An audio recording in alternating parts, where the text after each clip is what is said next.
کراچی سے گل صاحب یا صاحب سوال پوچھ رہے ہیں جی، کیا بچوں کی خاطر مجبوری میں حلالہ جائز ہے؟ بچوں کی خاطر مجبوری میں حلالہ، شاید ان کا مطلب یہ ہے کہ کسی خاتون کو 3 طلاقیں ہوئیں جی، اور اب وہ اپنے پہلے شوہر کے پاس آنا چاہتی ہے کیونکہ بچے باپ سے تاکہ محروم نہ ہو جائیں، جی، تو اس کے لیے وہ حلالہ کرنا چاہتی ہے۔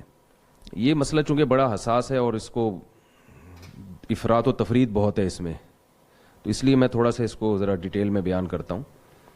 دیکھیے، قرآن مجید نے 3 طلاقوں کے بعد پابندی لگائی ہے صاف لفظوں میں کہ مرد اپنی زوجہ سے رجوع نہیں کر سکتا حتی تنکح زوجا غیرہ، جی، جب تک کہ وہ عورت کسی دوسرے مرد سے نکاح نہیں کر لیتی۔ اور حدیث میں آتا ہے کہ صرف نکاح کر لینا کافی نہیں ہے، ہم بستری کرنا بھی ضروری ہے، بخاری مسلم کی صحیح روایت ہے۔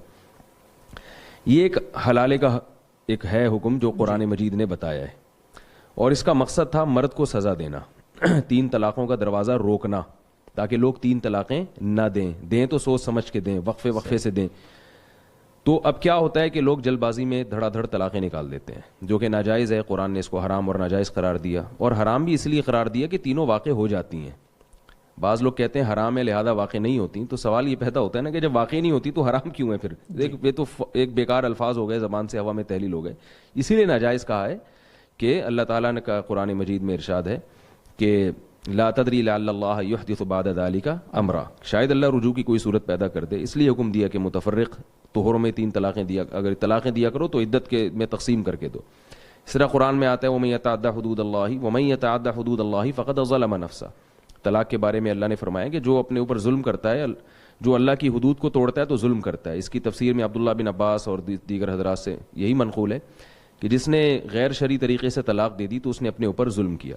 تو مرد جب اکٹھی 3 طلاقیں دے گا تو اس نے اپنے اوپر ظلم کیا ہے۔ ظلم کیوں کیا؟ کہ اس نے رجوع کا دروازہ اپنے لیے بند کر دیا۔ اب وہ پچھتائے گا لیکن اس کو حاصل کچھ بھی نہیں ہوگا۔ اب ہو یہ رہا ہے کہ زمانے جاہلیت میں تو 3 کے بعد بھی رجوع کا حق تھا، اسلام نے کہا کہ 3 کے بعد رجوع کا حق نہیں ہے۔ قرآن اور سنت سے صاف طور پہ پتہ چلتا ہے کہ مقصد تھا مرد کو سزا دینا تاکہ یہ بیوی اس کی دسترس سے نکل جائے۔ زمانے جاہلیت میں کیا ہوتا تھا؟ لوگ بہلا پھسلا کے اس عورت سے دوبارہ نکاح کر لیتے تھے۔ عورت کا مزاج ایسا ہے کہ اس کی طبیعت میں نرمی ہے، اسے چکنی چپڑی باتوں سے دوبارہ جو ہے نا قائل کیا جا سکتا ہے، اور طلاق کا اختیار مرد کو ہے۔ عورت مرد سے اتنی آسانی سے اپنی جان چھڑا نہیں سکتی ہے، تو ایک دفعہ اس کی جان چھوٹی تھی تو یہ مرد چکنی چپڑی باتوں سے نا دوبارہ اس کو اپنے نکاح میں لائے گا اور پھر لٹکا کے چھوڑ دے گا۔ تو اس مصیبت سے بچنے کے لیے کہ مرد کے اختیارات کو محدود کیا جائے تو اسلام نے 3 طلاقوں کے بعد رجوع کا راستہ بند کیا۔ لیکن یہ وہ دور تھا جس میں 3 طلاقیں نافذ ہوتی تھیں، یا قرآن نے جس دور میں یہ حکم نازل کیا اس میں تعدد زوجات کا رواج بھی تھا۔ ادھر عورت کو طلاق ہوئی اور عدت کے بعد فوراً اس کی شادی ہو جاتی تھی، تو مرد پچھتاتا تھا کہ یہ میرے ہاتھ سے ایک عورت نکل گئی۔ عورت کی فوراً شادی ہوتی تھی، اس کے بچوں کی کفالت کا انتظام بھی ہوتا تھا، اور طلاق کو اتنا معیوب بھی نہیں سمجھا جاتا تھا کیونکہ طلاق عورت کے حق میں اتنا بدنما داغ نہیں تھی اس کو۔ ہم صحابیات کے واقعات جب دیکھتے ہیں تو جب بھی کسی صحابیہ کو طلاق ہوئی ہے پہلے سے بہتر رشتہ ہی ان کو ملا ہے۔ اگر دوبارہ بھی طلاق ہوئی تو پھر اس سے بہتر رشتہ ملا، بیوہ ہوئی تو اس سے بہتر رشتہ ملا۔ لیکن ہمارے یہاں چونکہ تعدد زوجات کا رواج نہیں ہے، ایک بیوی پر اکتفا کا رواج معاشرے میں چل پڑا ہے، تو اب خواتین کی بھرمار ہے۔ اب اگر کسی کو 3 طلاقیں ہوتی ہیں تو بیچاری ساری زندگی بیٹھی رہتی ہے، اور طلاق چونکہ عورت کے حق میں ایک بدنما داغ سمجھا گیا ہے، لہذا طلاق کے بعد آپس کے اختلافات بہت شروع ہو جاتے ہیں، تو بچوں میں چھینا جھپٹی شروع ہوتی ہے۔ جبکہ شریعت نے بچوں کے بارے میں قاعدہ ضابطہ بیان کر دیا کہ بچے جب تک بچے ہیں ماں کے پاس رہیں گے، اور 7 سال کی عمر میں وہ باپ کی کسٹڈی میں آئیں گے۔ جب ماں کے پاس رہیں گے تو باپ اس سے ملے گا، اور جب باپ کے پاس رہیں گے تو ماں سے ملنے پر کوئی پابندی نہیں لگا سکتا۔ لیکن اب جھگڑے اتنے ہوتے ہیں کہ کھینچا تانی ہوتی ہے، باپ کے پاس چلے گئے تو ماں سے ہمیشہ کے لیے محروم، ماں کے پاس چلے گئے تو باپ سے ہمیشہ کے لیے محروم۔ تو یہ میں اس لیے اتنی لمبی تقریر کر رہا ہوں کہ طلاق کے ثلاث کا جو فلسفہ ہے شریعت کا، اس میں بہت سے لوگ مرتد ہو جاتے ہیں، ایمان سے ہاتھ دھو بیٹھتے ہیں، بعض اپنا مسلک تبدیل کر لیتے ہیں۔ بالکل ایسا وہ اس لیے کر لیتے ہیں کہ معاشرے میں ہم اسلام کے جب کسی ایک حکم کو فالو کر رہے ہیں دوسرے حکم کو فالو نہیں کر رہے، یعنی ہم طلاق کے حکام تو اسلام سے لے رہے ہیں اور ایک بیوی پر اکتفا والا نظام وہ ہندوؤں سے لے رہے ہیں، تو بھائی باقی بھی پھر سسٹم آپ ہندوؤں سے لیں نا۔ یعنی ایڈجسٹ نہیں ہو سکتا. اسلام نے جس حساب سے طلاق کے احکام دیے ہیں اس حساب سے پھر نکاح کے بھی احکام دیے.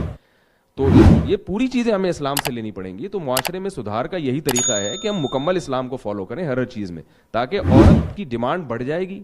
جب ایک آدمی ایک سے زیادہ بیویاں رکھے گا تو عورت کی ویلیو بڑھے گی, ڈیمانڈ بڑھے گی تو طلاق کا ریشو خود بخود کم ہوگا. اور اگر طلاق دی بھی جائے گی تو عورت کو نقصان نہیں ہوگا. جو 3 طلاقیں دے گا نا مرد, اس کے لیے دوبارہ بیوی کو تلاش کرنا بہت مشکل ہو جائے گا. عورت کے لیے مشکل نہیں ہوگی, اس کے تو 10 لوگ انتظار میں بیٹھے ہوں گے اور رشتے بھیجیں گے اس کے لیے. لیکن جس کے ہاتھ سے سونے کی چڑیا نکل گئی ہے, اس کے لیے اب عورت کا حصول بہت مشکل ہو جائے گا. تو یہ پوری بات پہلے ذہن میں رکھنی چاہیے کہ اسلام میں حلالے کا کنسپٹ ہے کیا, اسلام نے حلالے کا کیوں کہا ہے. یہ پوری بات لوگوں کے ذہن میں نہیں ہوتی تو لوگوں کو اسلام پر بھی اعتراضات ہوتے ہیں کہ کیسا اللہ نے حکم دے دیا کہ مرد دے 3 طلاقیں اور نقصان ہو عورت کو, حلالے وہ کرتی پھرے. تو عورت کو نقصان نہیں, مرد کو نقصان دینے کے لیے, مرد کے اختیارات ختم کرنے کے لیے. اب جو عورت کو نقصان ہو رہا ہے وہ اسلام کے حکم کی خرابی کی وجہ سے نہیں ہے, وہ ہمارے معاشرے کی خرابی ہے. وہ خرابی کیا ہے, ہم نے اسلام کو مکمل فالو نہیں کیا. آدھا اسلام لے رہے ہیں, آدھا ہندوؤں والا سسٹم لے رہے ہیں. تو اب جو حلالی کی جو سیٹ اپ ہے نا, اس سے عورت کو نقصان ہو رہا ہے, وہ اس وجہ سے ہو رہا ہے. اب میں اس کی پوری حیثیت بیان کرتا ہوں کہ دیکھیے, حلالے کے بارے میں بعض لوگ تو اس کو پرلے درجے کی بغیرتی کہتے ہیں جی, اور بعض لوگوں کے ہاں باقاعدہ ایگریمنٹ کر کے حلالے کیے جا رہے ہیں. بعض سنا ہے کہ اس کام کے لیے باقاعدہ بیٹھے ہوئے ہوتے ہیں کہ جس نے بھی حلالہ کروانا ہے. یہ بے شرمی بغیرتی کی بات ہے, مجھے کہتے ہوئے بھی اچھا نہیں لگ رہا, اور وہ اس کے لیے جناب وہ اشتہارات بھی دیتے ہیں. تو یہ دونوں انتہائیں ہیں جو بالکل غلط ہیں. ایک حلالہ وہ ہے جس پر رسول اللہ صلی اللہ علیہ وسلم نے لعنت کی ہے, لعن اللہ المحلل والمحلل لہ, فرمائے جس کے لیے حلالہ کیا جائے اس پر بھی لعنت اور حلالہ کرنے پر بھی لعنت.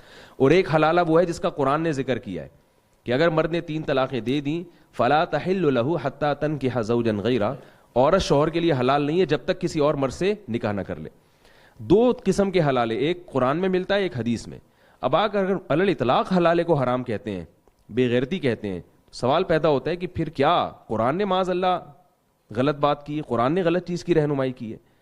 لوگ کہتے ہیں نا کہ یہ 3 طلاقوں کو نافذ کر دینا یہ حلالے کی رہنمائی ہے, خدا نخواستہ. تو اگر یہ حلالے کی طرف رہنمائی ہے تو پھر تو معاذ اللہ یہ کام قرآن نے بھی کیا ہے, تو آپ کیا قرآن پہ بھی الزام لگائیں گے؟ تو قرآن صاف لفظوں میں فتویٰ دے رہا ہے کہ اگر مرد نے 3 طلاقیں دے دی ہیں تو حلالہ کے بغیر عورت شوہر کے لیے حلال نہیں ہے. پتہ یہ چلا کہ حلالے میں ہم کو یہ فرق کرنا پڑے گا, ایک شرعی حلالہ اور ایک غیر شرعی حلالہ. غیر شرعی حلالہ جس پر حدیث میں لعنت ہے, یہ وہ حلالہ ہے جس میں عورت ایگریمنٹ کرے کسی مرد سے کہ میں آپ سے نکاح کر رہی ہوں اس شرط کے ساتھ کہ آپ ہم بستری کرنے کے بعد مجھے طلاق دے دیں گے. یہ وہ حلالہ ہے جس پر رسول اللہ صلی اللہ علیہ وسلم نے لعنت فرمائی ہے. اور ایک حلالہ جس کا قرآن نے ذکر کیا, یہ وہ حلالہ ہے جس میں ایگریمنٹ کے بغیر نکاح ہوتا ہے. اگر عورت کسی مرد سے نکاح کرتی ہے, پہلے سے کوئی ایگریمنٹ نہیں ہے, اور نکاح کے بعد وہ یہ سمجھتی ہے کہ میرے لیے پہلا والا شوہر زیادہ مناسب تھا, میں اس کے پاس جانا چاہتی ہوں, تو اس کے لیے دوسرے شوہر سے طلاق مانگنے میں کوئی حرج نہیں ہے. اس کے ناجائز ہونے کی کوئی دلیل نہیں ہمارے پاس. پھر دوسرے شوہر کو اختیار ہے کہ چونکہ اللہ نے طلاق کا اختیار مرد کو دیا ہے, وہ چاہے تو اس کو چھوڑ دے, چاہے تو نہیں چھوڑے. اگر عورت کے مطالبے پر شوہر اس کو چھوڑ دیتا ہے, بہت اچھی بات ہے, نہ صرف جائز ہے بلکہ باعث ثواب ہے. اس لیے کہ جب ایک عورت کا دل آپ کے ساتھ نہیں لگ رہا اور وہ اپنے پہلے شوہر کے ساتھ زندگی گزارنا چاہتی ہے تو اس میں کوئی حرج نہیں ہے. عبد الرحمن ابن عوف رضی اللہ تعالی عنہ جب ہجرت کر کے مدینہ گئے ہیں, ایک انصاری صحابی نے دیکھا کہ ان کو بیچاروں کو کون رشتہ دے گا, یہ اجنبی ہیں.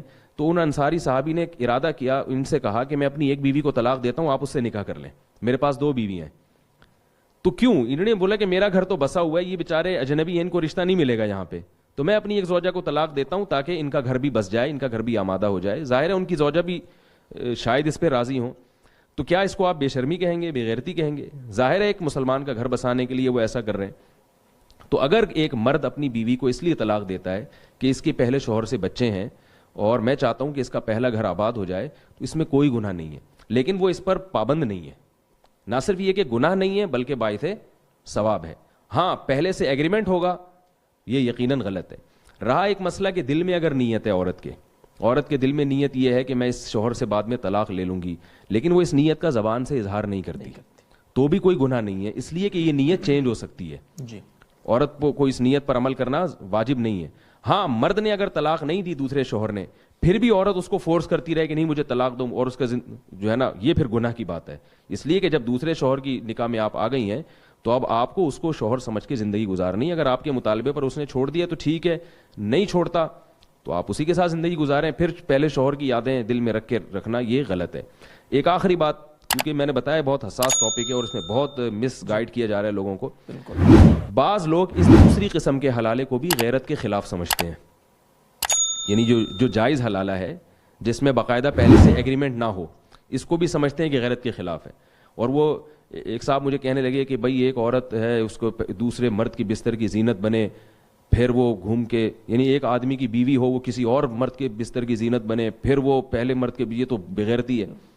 تو میں نے ان سے عرض کیا, جو میں جے ٹی آر میڈیا کے حوالے سے بتانا چاہتا ہوں لوگوں کو بھی ایک بات ہے, تاکہ صحیح اور غلط میں جو ہے نا, ہم جو شریعت نے جس کو صحیح کہا ہے وہ صحیح ہے.